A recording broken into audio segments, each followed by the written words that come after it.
lot.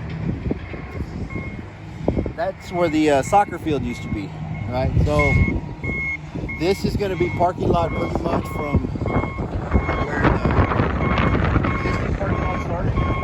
So they're just going to come in and originally it's going to look like the parking lot that we just had. Kind of not 100%, but where that little steamroller is, Okay. from that area back, that's where the multi-purpose building will go. So Okay. there's going to be parking lot up to a little bit, almost in line to where that vehicle is. Okay. And then the multi-purpose building will go on the other side. Got it. Yeah. So it's actually because we're gonna have parking lot pretty much come from here all the way to Apollo Street. Wow. And so you can see where the tree line, where the oaks start. The parking lot's gonna be. Look at all that wood. Yeah.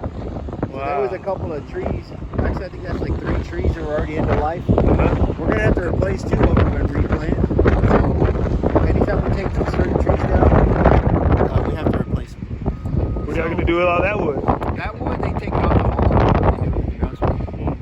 So this will all be parking lot, brand new parking lot, and then where the parking lot finishes, we're gonna have the parking lot in place no matter what. But as far as like for building for the future, the multi-purpose building and the gym will be over there on that So side. where do the soccer fields go? So the soccer field that was there is the new one that we put back over there. Oh, okay, got it. That's how we tied it in. And then can you talk a little bit about this track while I got video? So if you see where the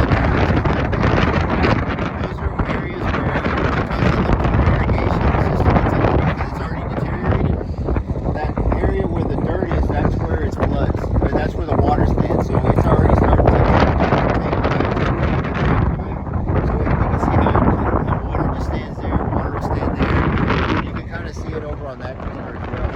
And so what happens is the water, because the substrate's already deteriorated, the water flows this way, and so it just collects there. So it's just really starting to eat up the track. Wow. And so eventually that whole little component's just going to come loose.